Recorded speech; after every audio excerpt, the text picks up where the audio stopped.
It's been an emotional season. We faced some pretty big decisions. Buying Dominion scared me, but it looks like this purchase was worth it. A porta selada em Parker's claim.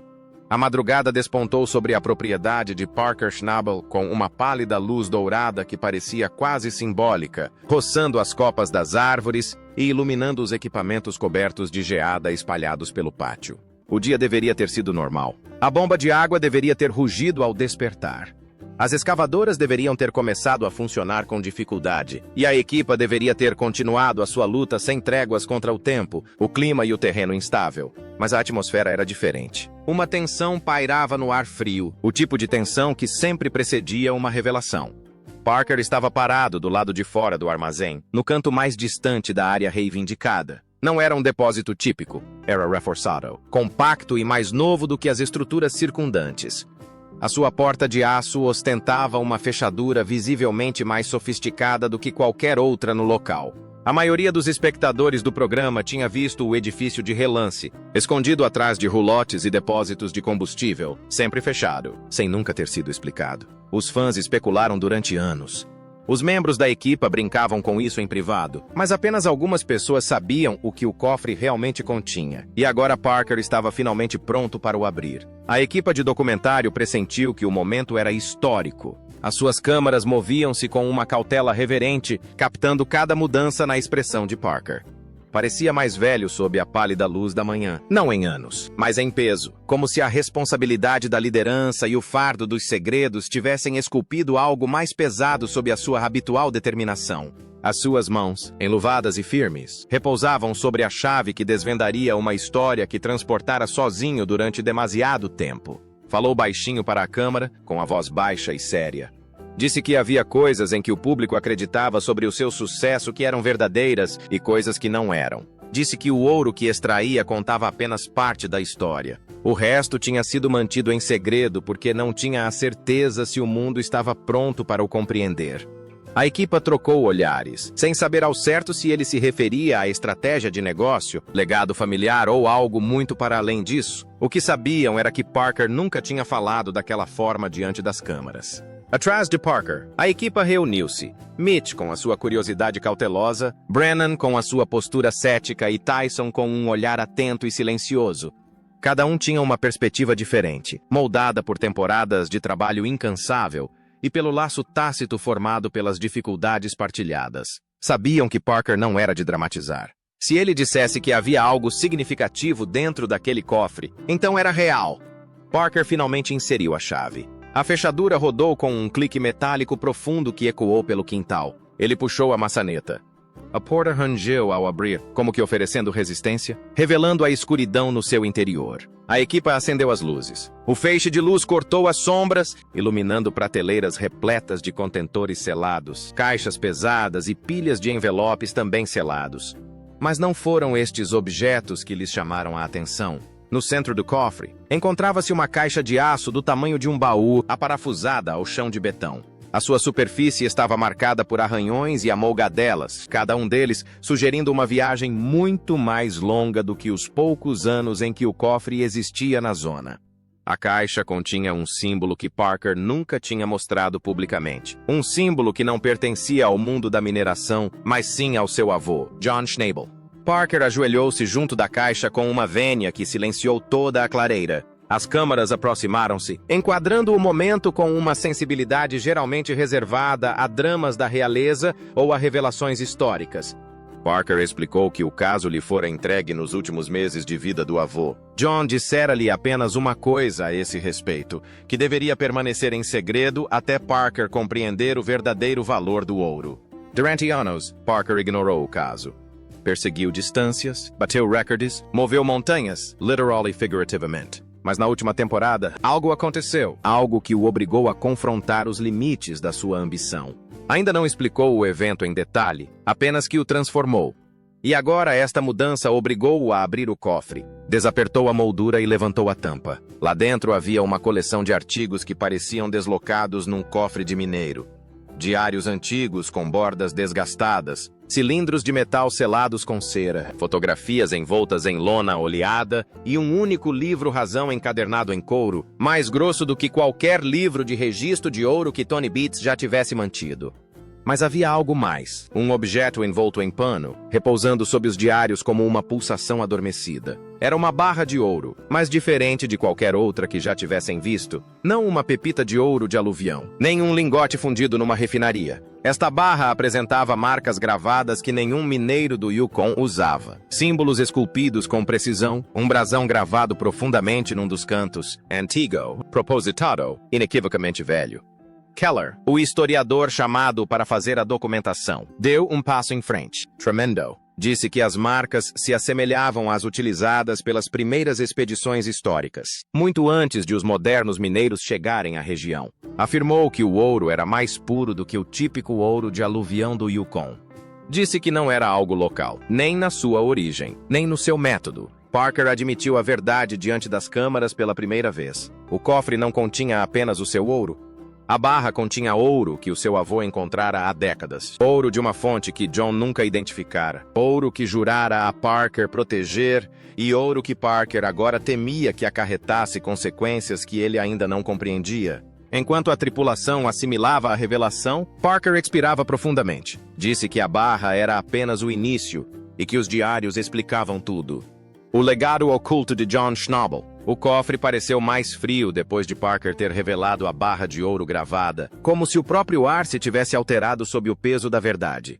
Mitch aproximou-se, com a lanterna a tremer ligeiramente enquanto estudava as marcas gravadas no ouro. Eram diferentes de tudo o que vira na zona, diferentes de tudo o que um garimpeiro deixaria para trás. Do velho mundo, deliberadas, um aviso ou um mapa. Brennan cruzou os braços, a testa franzida, o cepticismo abalado.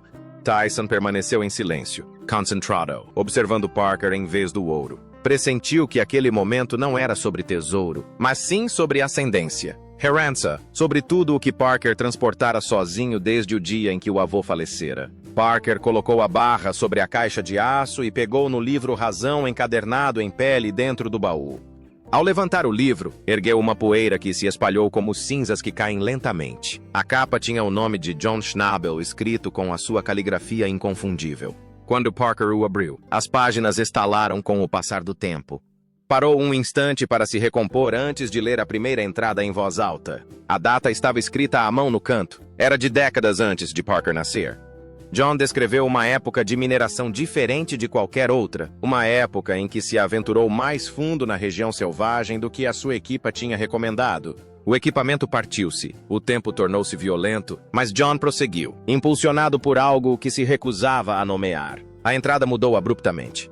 John escreveu sobre a descoberta de um desfiladeiro estreito fora do canal principal, um local que alcançou por acaso quando os seus mapas falharam. Aí, soterrado por rochas e raízes retorcidas, encontrou metal, não lascas, não pó, barras de metal, antigas, estranhas, marcadas com símbolos que não conseguiu decifrar. Tinha levado apenas uma barra, a princípio, mas quando regressou semanas depois, encontrou mais, espalhadas perto dos restos de uma estrutura que não parecia ser uma cabana ou um barracão de mineração. Algo mais antigo, algo abandonado muito antes do início da corrida ao ouro. Keller inclinou-se para a frente, sussurrando que esta descrição não correspondia a nenhum sítio documentado do Yukon. Nenhuma das expedições, nem mesmo os primeiros exploradores europeus ou russos, tinha registrado tais descobertas. John tinha descoberto algo não documentado e optou por manter segredo. Parker continuou a leitura. John escreveu sobre a sua tentativa de mostrar a barra a um associado de confiança de outra empresa mineira, mas antes que o pudesse fazer, o homem morreu inesperadamente num acidente com um equipamento, que John descreveu mais tarde como suspeito. Depois disso, o John nunca mais falou do bar. Escondeu e escondeu também os diários. As entradas seguintes mudaram de tom. John não escreveu sobre descobertas, mas sobre o medo. Acreditava que alguém o tinha seguido após a sua segunda viagem ao desfiladeiro, alguém que vira mais do que devia.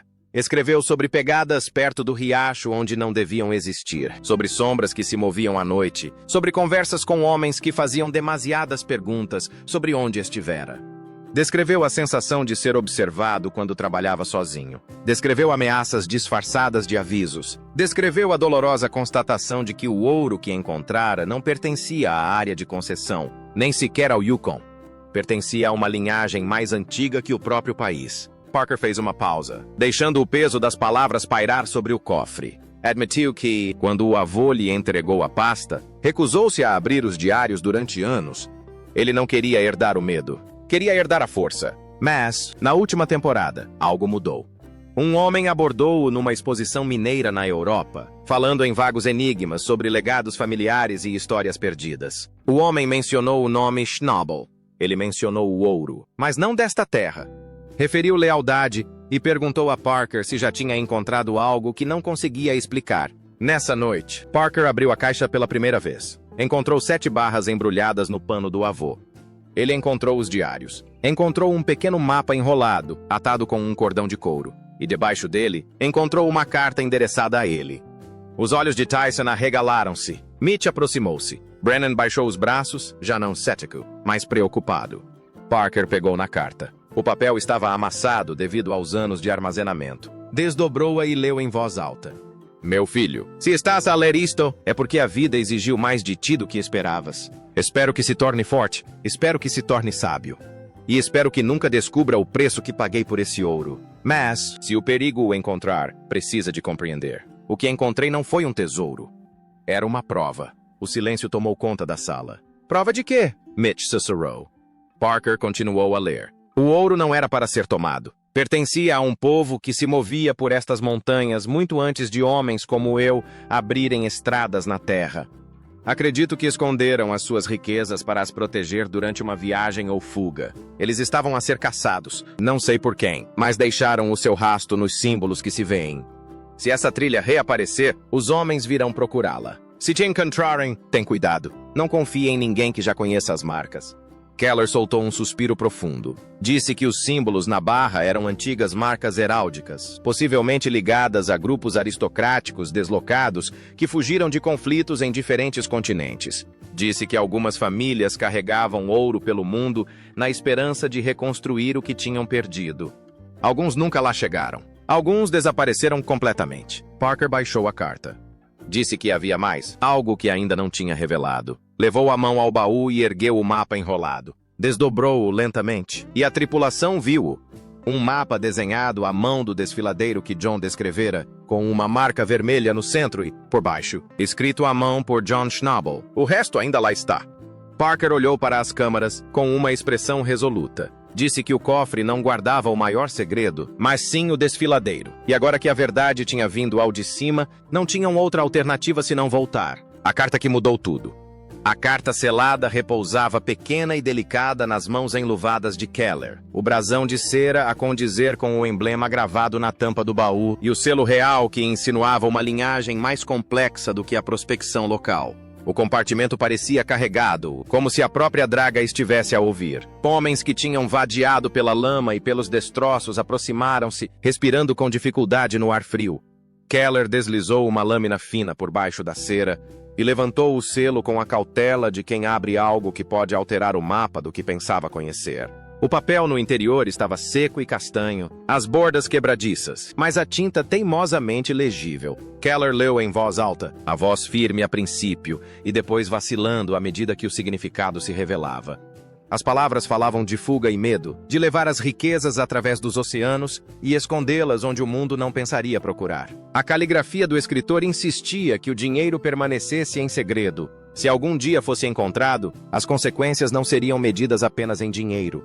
Tony ouvia com as mãos apoiadas nos joelhos. A equipa mantinha as câmaras prontas, mas até as objetivas pareciam intrusivas perante um documento que trazia a história para o presente, continuou Keller. A carta alertava que aqueles que tinham enterrado o dinheiro fugiam da perseguição, que transportavam um conhecimento suficientemente perigoso para o seguir através dos continentes.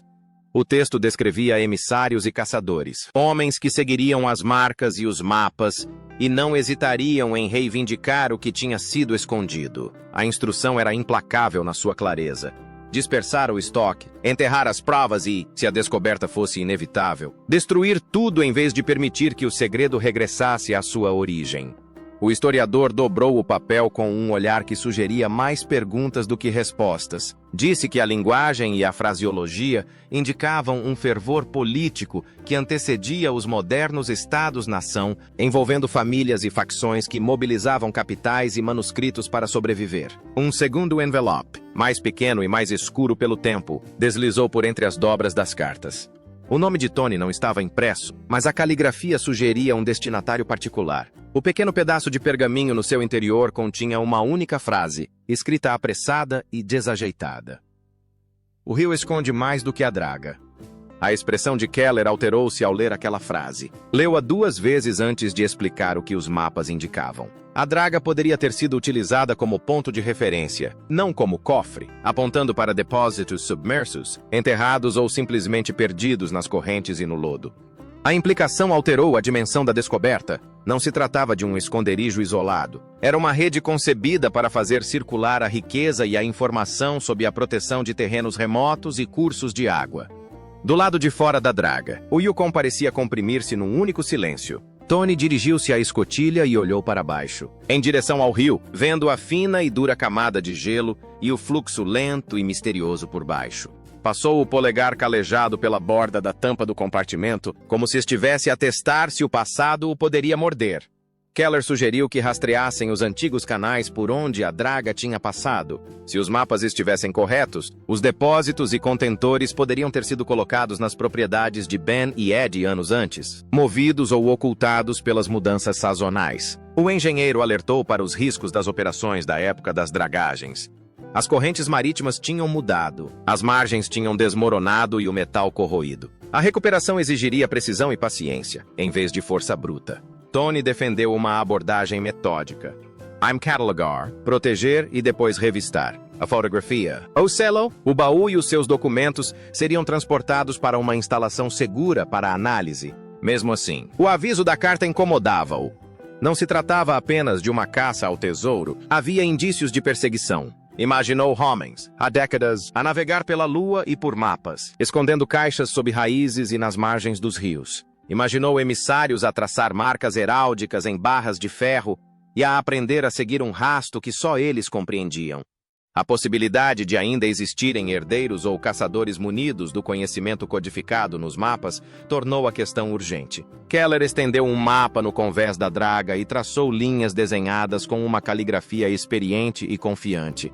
Lugares que o mapa moderno ignorava foram circulados e rachurados. Repetia-se um símbolo, um círculo com 3 linhas que se cruzavam, um sinal que, segundo Keller, poderia indicar um ponto de entrega ou um ponto de encontro. Comparou o desenho com imagens de satélite e os registros históricos de dragagens. Os padrões alinhavam-se em locais onde outrora o rio tinha erodido a margem, produzindo recortes e pequenas ilhas que podiam esconder uma caixa. Tony escutou atentamente, absorvendo cada detalhe com a mente prática de um homem que tomava decisões com base no risco e no retorno. Concordou com uma busca controlada, mas também insistiu que tratassem a informação como se fosse perigosa. A notícia da descoberta não podia ser mantida em segredo por muito tempo. Ao anoitecer, chegaram homens e veículos das aldeias mais próximas, com interesses que variavam de profissionais a oportunistas. As autoridades locais solicitaram a presença e Tony concordou com um perímetro vigiado. Recusou ampla divulgação. Tinha visto como os rumores se transformam em reivindicações e como as reivindicações fomentam o conflito. Lembrou-se do aviso do avô sobre os custos. Keller defendeu a transparência com salvaguardas adequadas.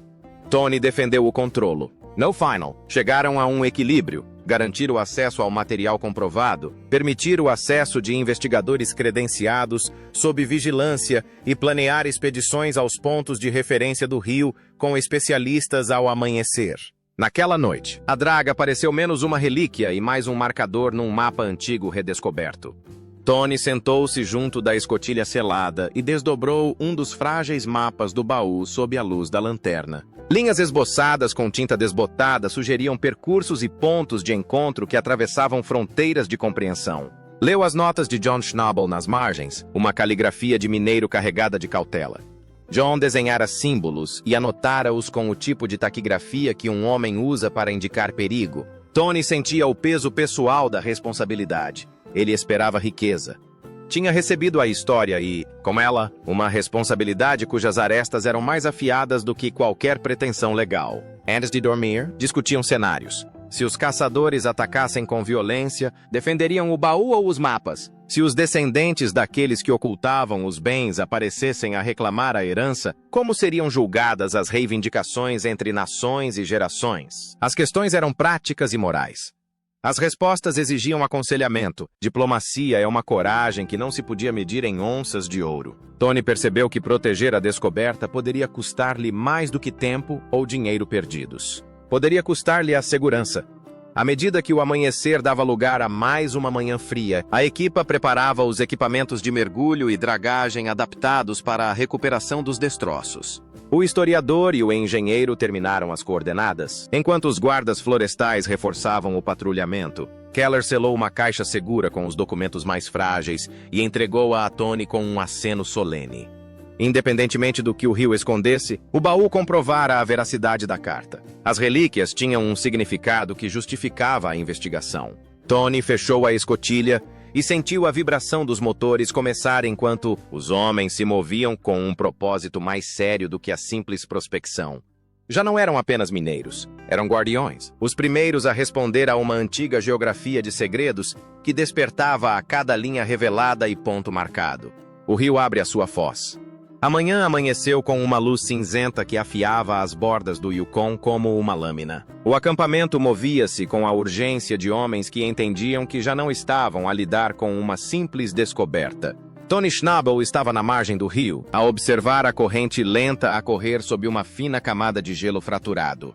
O mapa que Keller estudara durante metade da noite apontava claramente para este local, uma curva onde a água se aprofundava e a margem descia em direção a uma depressão natural. Se alguma outra coisa tivesse sido escondida pelas pessoas que fugiram com as barras de ouro, seria aqui que estaria. A tripulação reuniu-se em silêncio. Mitch verificou os cabos do guincho. Brennan preparou o gerador para as bombas de água. Tyson inspecionou as botas de vadeio e as linhas de resgate. Keller estava de pé com o mapa na mão, visivelmente dividido entre a excitação e a apreensão. O Tony deu o sinal. A busca começou. Começaram por sondar o leito do rio com longas varas de metal, inserindo-as lentamente no lodo para sentir qualquer coisa fora do normal. A água fria engolia-lhe as botas e entorpecia-lhe as pernas, mas continuavam a trabalhar a um ritmo disciplinado. Passaram minutos, depois uma hora, depois outra. Nada veio à superfície para além de lama e pedras de rio. O maxilar de Tony contraiu-se. Estava habituado às longas probabilidades da mineração, mas isso era diferente. A carta não falava em enigmas. Ela emitia um aviso. O mapa era preciso. Se algo estivesse ali enterrado, o rio escondia-o muito bem. Mitch parou a meio da sondagem, levantando a mão. Sentiu algo sólido. Não era pedra, nem madeira. Algo metálico, mas discreto. Tony esperou por ele, com o coração acelerado. As hastes foram reposicionadas. Apalparam novamente o objeto, meio metro abaixo do lodo compactado. Tony ordenou que a bomba fosse acionada à pressão máxima. A água jorrou no leito do rio, lançando nuvens turvas rio abaixo. Uma forma emergiu na água escura, retangular, pesada, envolta no que parecia ser uma lona impermeável velha, presa com fechos de metal. Brennan murmurou um palavrão. Tyson desligou a bomba e a equipa começou a remover a lama manualmente. Quando finalmente içaram o contentor até a margem do rio, todos os homens sentiram a mudança. A lona era reforçada com fibras enceradas, do tipo utilizado nos antigos transportes marítimos. Os fechos de metal ostentavam o mesmo brasão discreto encontrado no ouro e no baú no interior do cofre. Keller sussurrou que isso confirmava tudo. O local das dragagens e aquela curva do rio faziam parte da mesma rede. As pessoas que fugiram tinham escondido vários esconderijos, e não apenas um, e esconderam-nos de formas que só alguém com a coragem implacável de John Schnabel poderia ter descoberto. O Tony cortou a lona com um estilete. O tecido abriu-se. No interior havia outro baú, mais pequeno que o primeiro, feito de madeira de ferro tão densa que a lâmina mal o arranhou. A fechadura estava enferrujada, mas intacta. Tony abriu-a à força com um pé de cabra. As dobradiças rangeram. A tampa levantou-se. A tripulação inclinou-se para dentro. Lá dentro havia fardos embrulhados em tecido e atados com corda. Parker ergueu o primeiro, desembrulhando-o lentamente. No seu interior, encontravam-se dezenas de diários, escritos em línguas que nenhum deles reconhecia, repletos de mapas, símbolos e relatos de viagens que antecediam a exploração moderna do Yukon. Algumas páginas estavam manchadas de água, outras rasgadas, mas a maioria estava intacta, preservada pelo frio e pelo baú selado. Depois, Keller desembrulhou outro pacote. Perdeu o fôlego. No interior havia pergaminhos, não de papel, mas de pergaminho grosso, de cor esbranquiçada, enrolados firmemente e selados com lacre estampado com o mesmo brasão. Tony encarou os pergaminhos. Se fossem autênticos, o seu valor seria incomensurável. Não em ouro, mas em história. Mitch fez a pergunta que ninguém queria fazer. Por que enterrar estas coisas aqui?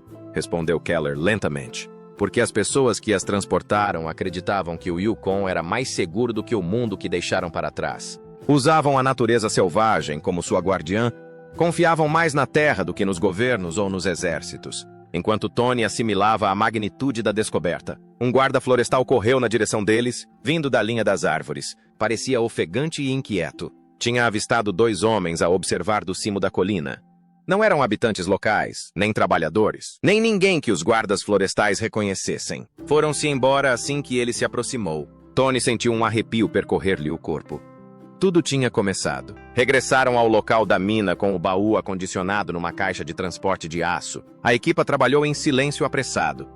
Tony ordenou que o cofre fosse esvaziado de equipamento desnecessário para armazenar a nova descoberta. Dentro do edifício de armazenamento, estudou os pergaminhos e os diários à luz de lanternas. Um forte sentido de responsabilidade oprimia-o.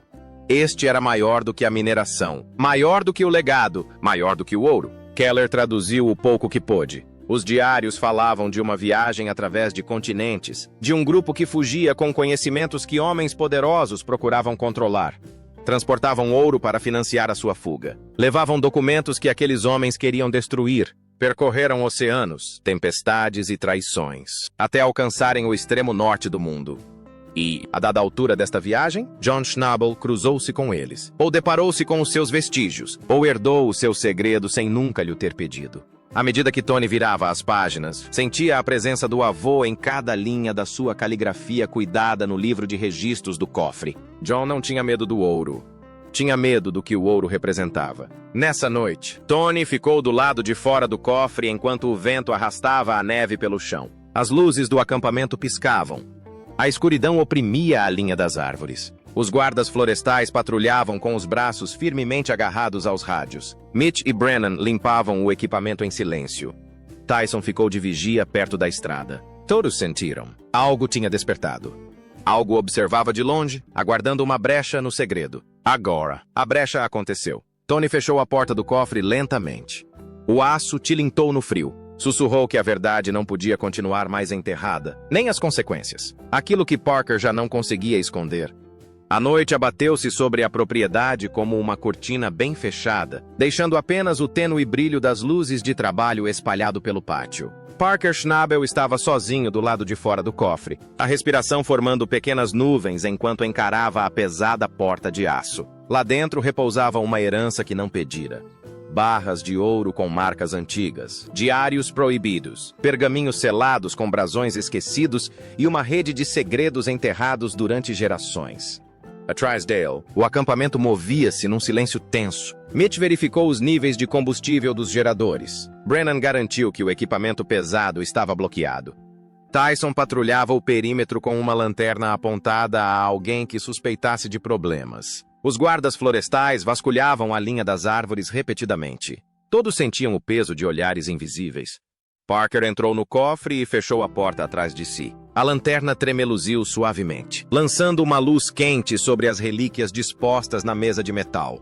Ele pegou primeiro nos pergaminhos. Os seus selos de cera estavam rachados pelo tempo, mas ainda ostentavam o seu emblema característico. Traçou o brasão com o polegar, imaginando quão longe estes objetos tinham percorrido, quantas fronteiras tinham atravessado, quantas vidas tinham transformado. Keller passara horas a tentar decifrar fragmentos dos diários. Os escritos descreviam famílias exiladas que escaparam levando consigo artigos considerados demasiado perigosos para serem abandonados. Neles falavam de perseguição e da ameaça de homens poderosos que acreditavam que o destino podia ser controlado através do ouro e do conhecimento. Fugiram para terras onde ninguém os seguiria, terras como o Yukon. Parker ergueu um dos pergaminhos antigos contra a luz. O pergaminho era grosso, quase coriáceo. A tinta tinha desbotado em alguns pontos, mas mantinha-se forte onde a mão tinha pressionado com mais firmeza. Keller tinha teorizado que estes documentos continham genealogias, códigos ou até reivindicações territoriais ligadas a linhagens pré-modernas. Se forem divulgados publicamente, a sua existência poderá desafiar narrativas históricas e desencadear disputas muito para além dos limites das concessões mineiras. Parker pousou o pergaminho, sentindo o peso da história a pulsar sob os seus dedos. Compreendia agora por que razão John Schnabel o tinha alertado na carta. O ouro não era o verdadeiro tesouro. O conhecimento, sim. À medida que se aproximava dos diários, uma batida seca ecoou pela porta do cofre. A voz de Tyson soou tensa, mas firme. Disse que os veículos se aproximavam, não da estrada principal, mas da antiga trilha madeireira que cortava a encosta atrás da colina. Parker sentiu o frio familiar apertar-lhe o peito. Pegou na lanterna e saiu. Os guardas florestais já estavam posicionados, falando em voz baixa. Mitch e Brennan estavam ao lado deles, ferramentas nas mãos, mas com os olhos fixos na linha das árvores. Os faróis piscavam entre os pinheiros, traçando caminhos irregulares entre os ramos. Os veículos pararam a alguns metros de distância. Os motores a trabalhar ao ralenti como animais que respiram na escuridão. Surgiram 3 homens. Não eram moradores locais, nem mineiros. As suas roupas estavam limpas. Os seus casacos demasiado finos para o trabalho árduo do Yukon. Um transportava uma pasta, outro um tubo de documentos dobrado.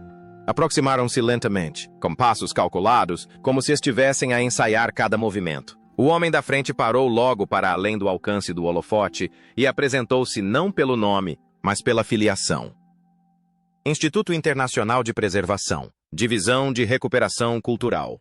As falas eram polidas, mas a sua presença parecia ensaiada, estratégica, planeada. Afirmava ter conhecimento de um conjunto de artefactos considerados perdidos há séculos, contendo registros genealógicos ligados a famílias dissolvidas por conflitos. Falou eloquentemente sobre preservação e patrimônio global, mas Parker percebeu que os seus olhos se desviavam para o cofre com uma ânsia que nenhum acadêmico demonstrava.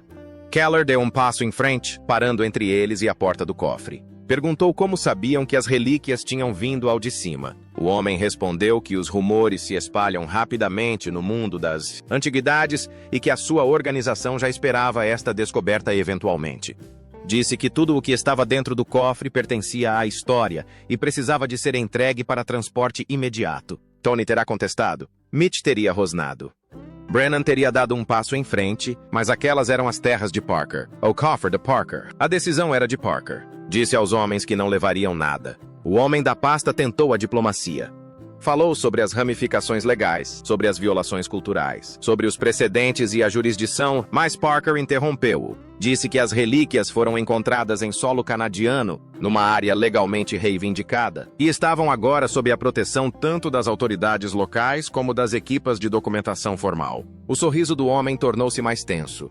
Disse que outros grupos apareceriam se o Instituto não conseguisse recuperar os artigos pacificamente. Disse que Parker não conseguia imaginar a dimensão da disputa pelo que estava no cofre. Parker deu um passo em frente até que apenas alguns passos os separassem. A sua voz era baixa, firme, furiosa, mas sem se elevar. Disse aos homens que, durante gerações, a sua família tinha trabalhado aquela terra com suor, tempestades e sacrifício. Disse que toda a história que ali repousara fora preservada com cuidado, não com ganância. Disse que ninguém o intimidaria ao ponto de o fazer desistir de algo que o avô tinha protegido com a sua própria vida. Os homens fitaram-no de volta, com expressões indecifráveis. Após um longo momento, regressaram aos seus veículos.